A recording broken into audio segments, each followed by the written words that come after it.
بالله من الشيطان الرجيم بسم الله الرحمن الرحيم إذ قالت امرأة عمران ربي إني نذرت لك ما في بطني محررا فتقبل مني إنك أنت السميع العليم السلام عليكم ورحمة الله وبركاته கண்ணியத்திற்குரிய பெருமக்களே,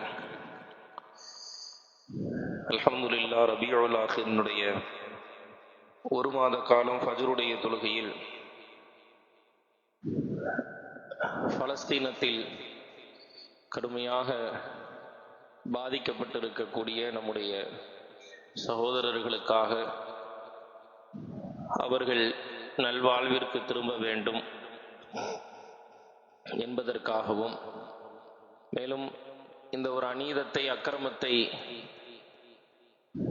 அறியாமை காலத்திலோ மனிதர்கள் போர் மற்றும் காட்டுமிராண்டித்தனமான நடவடிக்கைகளால் அறியாமை காலத்தில் இருந்த அந்த ஒரு காலகட்டத்திலும் கூட நடக்காத ஒரு அக்கிரமத்தை செயல்படுத்தி கொண்டிருக்கிற இஸ்ரேல் மற்றும் அதற்கு துணை போகிற நாடுகளுக்கு எதிராகவும் குனூத் ஓதப்பட்டு, குனூத்தை நாசிலா ஒரு மாத காலமாக ஓதப்பட்டு வந்தது. ரபியுல் ஆஹிர் மாதம் முழுக்க ஃபஜ்ருடைய தொழுகையில் நீங்கள் குனூத்தை நாசிலாவை ஓதுங்கள் என்று ஜமாஅத்துல் உலமா சபையினுடைய வலியுறுத்தலின் அடிப்படையிலும்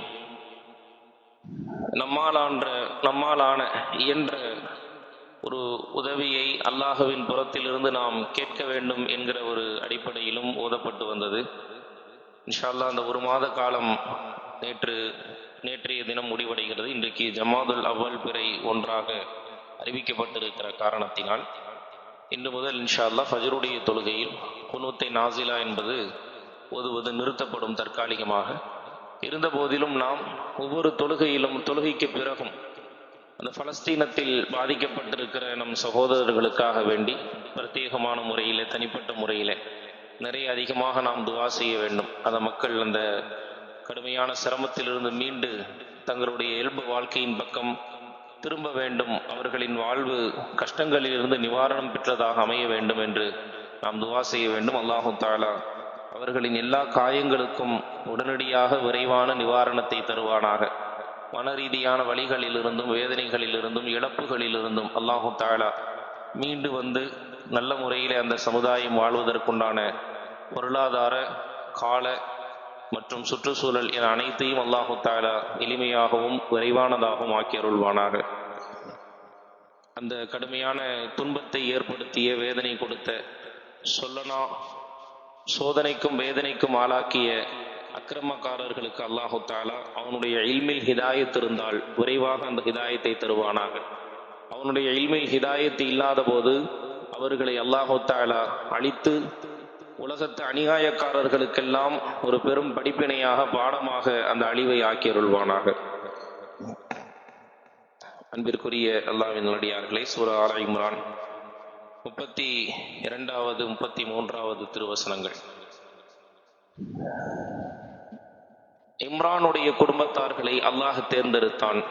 இன்னல்லாஹ் அஸ்தஃபா ஆதம வ நூஹன் வ ஆல இப்ராஹீம் வ ஆல இம்ரான்.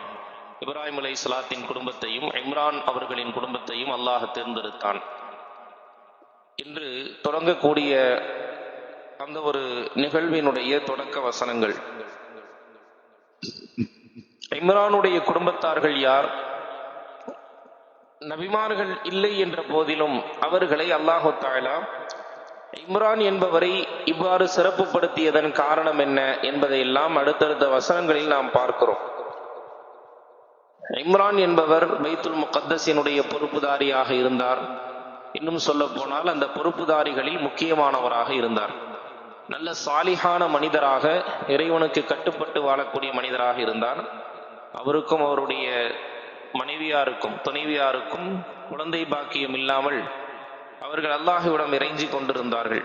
ஒரு கட்டத்தில் ஹன்னா என்கிற இம்ரான் அவர்களின் மனைவியார் ஒரு பறவை தன் கூட்டிலே தன் குஞ்சுகளோடு கூடி குழாவிக் கொண்டு விளையாடி கொண்டிருப்பதை பார்த்துவிட்டு தானும் தாய்மையை அடைய வேண்டுமே என்கிற ஒரு ஏக்கத்தோடு அல்லாஹ்விடத்திலே கேட்கிறார்.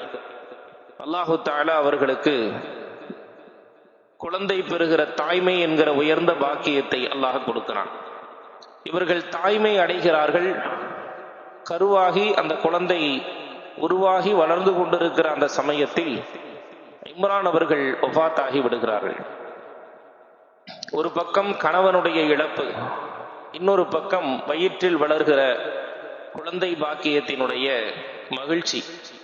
இந்த இரண்டும் இருந்த போதிலும் அல்லாஹ் சில நல்ல விஷயங்களை, உயர்ந்த அந்தஸ்துகளை கொடுக்கும் முன்பாக ஒரு சோதனையோ அல்லது ஒரு இழப்பையோ அல்லாஹ் ஏற்படுத்தி பக்குவப்படுத்தி பண்படுத்தி அல்லாஹ் கொடுப்பான் என்கிற ஒரு நியதியின் அடிப்படையில் ஹன்னா அம்மையாருக்கு குழந்தை உருவாகி இருக்கிறது. அந்த சந்தோஷம் ஒருபுறம் அவர்கள் அதை ஏற்றுக்கொள்கிறார்கள். பொதுவாக நாம் நல்லோர்களினுடைய வாழ்வில், நபிமார்களினுடைய வாழ்வில் பார்க்கிறோம், அல்லாஹ் இதை ஒரு நியதியாக வைத்திருக்கிறான். அதாவது பெருமானார் ஸல்லல்லாஹு அலைஹி வஸல்லம் அவர்கள் பிறப்பதற்கு முன்பாக அவர்களின் தந்தை வஃபாத் ஆகி விடுகிறார்கள். அப்துல்லா அவர்கள். ஆமினா அம்மா அவர்கள் பெருமானாரை கருவில் சுமந்து கொண்டிருக்கிறார்கள் என்கிற செய்தி உறுதி செய்யப்படுகிற போது மதினாவிற்கு ஒரு பயணமாக சென்றுவிட்டு வரக்கூடிய அவர்களின் கணவனார் அப்துல்லா அவர்கள் வஃபாத் ஆகிறார்கள் என்ற செய்தியை கேள்விப்பட்டு மிகுந்த துக்கம் அடைகிறார்கள். ஆனால் அல்லாஹு தஆலா அவர்களுக்கு அந்த கணவனாரை விட, அந்த கணவனார் மிகச்சிறந்த ஒரு கணவனார், மிகச்சிறந்த ஒரு நற்குண சீலர். அவரை அடைவதற்காக ஆமினா அம்மா ரொம்ப சந்தோஷப்பட்டார்கள். அடைந்ததற்காக அவர்கள் இழப்பு என்பது ஆமினா அம்மாவுக்கு ரொம்ப கவலையை கொடுத்தாலும் அல்லாஹ் குழந்தையை சுமக்க செய்திருக்கிறான் என்கிற ஒரு சந்தோஷத்தை அவர்கள் அதை சகித்துக் கொள்கிறார்கள். அன்பிற்குரியவர்களே, அந்த குழந்தை இழப்பை விட மிக மேன்மையானதாக இருந்தது. பெருமானார் ஸல்லல்லாஹு அலைஹி வஸல்லம் அவர்களை ஈன்றெடுக்கிற ஒரு அற்புதமான பாக்கியம் கிடைத்தது. இது போல அல்லாஹு தஆலா ஏதாவது ஒன்றை நம்மிடத்திலிருந்து எடுக்கிறான், ஏதாவது ஒரு சோதனைப்படுத்துகிறான் என்று சொன்னால் அதை விட சிறந்ததை அல்லாஹ் கொடுக்கலாம், அதை நாடி இருப்பான் என்கிற ஒரு எண்ணத்தோடு நாம் தயாராக இருக்க வேண்டும். இன்னும் சொல்ல போனால் அல்லாஹ் ஒன்றை எடுத்துவிட்டு ஒன்றை கொடுக்கிறான் என்கிற போது அது நமக்கு சிறந்ததாக இருக்கக்கூடும். இந்த வசனத்தினுடைய தொடரிலேயே வருகிறது. இந்த அம்மா வயிற்றில கருவை சுமந்த உடனேயே அல்லாஹ்வுக்கு ஒரு நேர்ச்சை செய்வார்கள். யா அல்லாஹ், நான் வயிற்றிலே கருவை சுமக்கிறேன், இந்த குழந்தையை நீ எனக்கு இவ்வளவு காலம் கழித்து வேண்டி மன்றாடி ஏங்கி எனக்கு கொடுத்த இந்த குழந்தையை உனக்காக நான் நேர்ச்சை செய்கிறேன் என்று அவர்கள் நேர்ச்சை செய்வார்கள். இந்த நேர்ச்சையை அல்லாஹ்வே நீ கபூல் செய்ய வேண்டும் என்று நாடி இருப்பார்கள். நேர்ச்சை என்ன நேர்ச்சை அப்படின்னா, அந்த குழந்தையை இறைவனுக்காக கொடுத்து விடுவது, பள்ளிவாசலினுடைய சேவைக்காக விட்டு விடுவதை போல ஆலயத்தினுடைய சேவைக்காக வேண்டி அவர்கள் முழுக்கமாக அந்த குழந்தையை அதை தியாகம் செய்து விடுவது, நேமிதம் செய்து விடுவது என்று நம்முடைய ஊர் பழக்கத்தில் சொல்வார்கள். இந்த நேர்ச்சை செய்வது என்பது எந்த விஷயத்தில் எல்லாம் செய்ய முடியும், எந்த விஷயத்தில் நேர்ச்சை செய்யலாம் என்பது அந்த கால அவர்களின் ஷரியத்திற்கும் நமக்கும் மத்தியில வித்தியாசம் உண்டு. குழந்தையை நேர்ச்சை செய்யலாமா, பள்ளிவாசலுக்கு நேர்ச்சை செய்து இப்படி விடுவது, இதுபோல நாம் நேர்ச்சை செய்ய முடியுமா என்று கேட்டால் அது அந்த ஷரியத்தில் ஆகுமாக்கப்பட்டிருந்தது. முன்வாழ்ந்த சமுதாய மக்களின் ஷரியத்திலே ஆகுமாக்கப்பட்டிருந்தது, தௌராத்திலேயும் இஞ்சியிலேயும். அந்த சமுதாயத்தினுடைய ஆகுமாக்கப்பட்ட நேர்ச்சை அவர்களின் ஆலயங்களுக்காக நேர்ந்து விடுவது என்பது இருந்தது. நம்முடைய சமுதாயத்தில் அத்தகைய நேர்ச்சைகள் கிடையாது. நம்முடைய சமுதாயத்தில் நேர்ச்சை என்பது இறைவனுக்கு எது வணக்கமாக ஆகுமோ அவைகளை நாம் நேர்ச்சை செய்து கொள்ளலாம். இறைவனுக்கு சுருக்கமாக சொல்லணும்னா, இறைவனுக்கு எது வணக்கமாக ஆகுமோ அவைகளை நேர்ச்சை செய்து கொள்ளலாம். நோன்பு, ஜக்காத்து, சதகா, நோன்பு, சதகா, இது போன்ற விஷயங்களை நாம் நேர்ச்சை செய்து கொள்ளலாம். இது அல்லாமல் வணக்கமாக ஆகாத எதையும் நேர்ச்சி செய்ய முடியாது. உதாரணமா என்ன செய்யறார் ஒருவர், நான் மொட்டை அடிக்கிறேன் என்று நேர்ச்சி செய்கிறார். இது நேர்ச்சையாக ஆகுமான்னு கேட்டா ஆகாது. மொட்டை அடிப்பதாக நேர்ச்சி செய்வது நேர்ச்சையாக ஆகாது. காரணம், அது ஒரு நம்முடைய செயல்பாடு. ஆனால் அந்த ஒரு ஏதாவது ஒரு நன்மைக்கான ஒரு சாத்தியம் இருந்தால், உதாரணமாக 10 பேருக்கு உணவு வாங்கி கொடுக்கிறேன் என்று நேர்ச்சி செய்வது, இந்த நேர்ச்சை கண்டிப்பாக நிறைவேற்றப்பட வேண்டும். இதுபோல அந்த செயல்களின் மூலமாக இறைவனை நாடப்படுகிற என்ன செயலாக இருந்தாலும், அல்லது இறைவனின் பக்கம் வசீலாவாக எந்த செயலாக இருந்தாலும், இறைவனின் பக்கம் உதவி தேடப்படக்கூடியதாக எந்த ஒரு செயல் இருந்தாலும் அந்த செயலை கொண்டு நாம் நேர்ச்சை செய்யலாம். தொழுவது, நோன்பு வைப்பது, சதக்கா கொடுப்பது, உணவளிப்பது, இது போன்று என்னென்ன நல்ல செயல்கள் இருக்கிறதோ அந்த நல்ல செயல்களை கொண்டு நேர்ச்சை செய்யலாம். பெருமானார் ஸல்லல்லாஹு அலைஹி வஸல்லம் அவர்கள் ஒரு சஹாபியை பார்க்கிறார்கள். அவர் வெயில்ல நிற்கிறார். சஹாபியை குறித்து கேட்கிறார்கள், இவர் ஏன் வெயில நிற்கிறார்? யா ரசூலல்லாஹ், அவர் நேர்ச்சை செய்திருக்கிறார், நான் நிழலுக்கே வரமாட்டேன் என்று நேர்ச்சை செய்திருக்கிறார். பெருமானார் ஸல்லல்லாஹு அலைஹி வஸல்லம் சொன்னார்கள், அவரை நிழலில் அமர சொல்லுங்கள். அல்லாஹுக்கு இதை கொண்டு எந்த விதமான ஒரு பலனும் இல்லை, இதை கொண்டு அல்லாஹ் பலனடைந்து கொள்ளப் போவதில்லை, அவரை நிழலில் அமர சொல்லுங்கள். இது போன்ற நேர்ச்சைகள் வேண்டாம் என்பதை உணர்த்துகிற வகையிலே பெருமானார் ஸல்லல்லாஹு அலைஹி வஸல்லம் சொல்லியிருப்பார். ஆக அந்த குழந்தையை நேர்ச்சை செய்யலாமா என்று கேட்டால் அந்த ஷரியத்திலே ஆகமாக்கப்பட்டிருந்தது. அவர்களின் ஆலயங்களுக்கு, அந்த ஆலயங்களுக்காக வேண்டி குழந்தைகளை நேர்ச்சை செய்து விடுவது என்பது ஆகமாக்கப்பட்டிருந்தது. அந்த ஆண் குழந்தையை நேர்ச்சை செய்து விடுவார்கள். அந்த குழந்தை என்பது அந்த ஆலயத்திலேயே வளர்ந்து வாழ்ந்து அந்த குழந்தை அங்கேயே பணிவிடை செய்து வாழும். இது அந்த சமுதாயத்தில் இருந்த ஒன்று. அதன் அடிப்படையில் பலகாலம் வெகுகாலம் கழித்து அல்லாஹ் கொடுத்த அந்த குழந்தையை அந்த ஆலயத்திற்காக வேண்டி நேர்ச்சை செய்வார்கள். ஆனால் பிறந்த குழந்தை எதுவென்று பார்த்தால் ஆண் குழந்தை பிறந்தால்தான் அந்த நேர்ச்சையை நிறைவேற்ற முடியும் பொதுவாக. ஆனால் அவர்களுக்கு பிறந்த குழந்தை ஃபலம்மா வலாஅத்துஹா, குழந்தை எப்போது அவர்கள் பெற்றெடுத்தார்களோ, கால ரப்பி இன்னி வலாஅத்துஹா உன்சா, அந்த குழந்தை பெண் குழந்தையாக இருக்கிறது. உடனே அல்லாஹ்ட்ட துஆ செய்றாங்க, யா அல்லாஹ், நான் பெண் குழந்தையை பெற்றெடுத்திருக்கிறேனே, ஆண் குழந்தையா இருக்கும், அதை நேர்ச்சை செய்து விடலாம் அப்படிங்கிறது தான் அவங்களுடைய எண்ணம். ஆனா பிறந்தது பெண் குழந்தை, ஆனா வயிற்றுல இருக்கக்கூடியதை நான் நேர்ச்சை செய்கிறேன்னு தான் அவங்க நேர்ச்சை செய்திருந்தார்கள். இறைவனுக்காக கொடுக்கிறேன்னு தான் நேர்ச்சை செய்திருந்தார்கள். இப்ப இவர்கள் பெற்றெடுத்தது பெண் குழந்தை. பெண் குழந்தை இப்படி விட முடியுமா அப்படின்னு கேட்டா, இப்போ விட வேண்டிய ஒரு சூழல், விட வேண்டிய ஒரு நிர்பந்தம் ஏற்படுகிறது. அந்த குழந்தையை ஆலயத்திற்காக விட வேண்டிய ஒரு நிர்பந்தம்.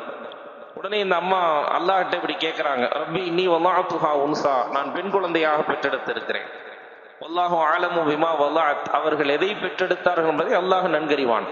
வலைஸ ஸக்கரு கல் உன்சா, இந்த பெண் குழந்தை எந்த ஆண் குழந்தையை போலவும் இருக்காது. எந்த ஆண் குழந்தைக்கும் இந்த குழந்தைக்கு நிகராக கூடிய ஒரு வாய்ப்பு இல்லைங்கிறத போல அல்லாஹ் சொல்லுவான். வலைஸ ஸக்கரு, ஆண் குழந்தை என்பது இல்லை, கல் உன்சா, இந்த பெண் குழந்தையை போல. பெண் குழந்தை ஆண் குழந்தை பிறந்தால் நேர்ச்சை செய்து விடலாம் ஒன்று அவர்கள் நேர்ச்சை செய்திருந்தார்கள் என்றாலும் கூட, இங்கு பிறந்த இந்த பெண் குழந்தை என்பது மற்ற ஆண் குழந்தைகளை போல அல்ல. ஏனென்றால் இந்த குழந்தை தான் மரியம் அலைஹிஸ்ஸலாம், ஈசா அலைஹிஸ்ஸலாம் என்கிற அல்லாஹ்வினுடைய ரூஹை, கலிமாவை சுமந்து, குன் என்கிற கலிமாவை சுமந்து ஈசா என்கிற ஒரு அற்புதமான நபியை ஈன்றெடுக்கக்கூடிய ஒரு பாக்கியத்திற்குரிய அன்னையாக போகிறவர் மரியம் அலைஹிஸ்ஸலாம். எந்த விதமான ஒரு அல்லாஹ்வினுடைய பேரதிசயமாக நிகழக்கூடிய ஒரு விஷயம் அது. அந்த ஒரு குழந்தை எந்த ஆண் குழந்தைக்கும் நிகராகாது என்று அல்லாஹு தஆலா இந்த இடத்தில் சொல்கிறான். அன்பிற்குரிய அல்லாஹ்வின் நல்லடியார்களை, தொடர்ந்து மரியம் அலைஹிஸ்ஸலாம் அவர்கள் எப்படி அந்த குழந்தையை, அதாவது மரியம் அலைஹிஸ்ஸலாம் எப்படி அந்த நேர்ச்சையை நிறைவேற்றினார்கள், அவர்கள் நேர்ச்சையை நிறைவேற்றுவதற்காக எப்படி அவர்கள் நியமிக்கப்பட்டார்கள் என்பதை குறித்தெல்லாம் இன்ஷா அல்லாஹ் தொடர்ந்து பகிர்ந்து கொள்வோம். அல்லாஹு தஆலா அவனுடைய திருவசனங்களின் வாயிலாக.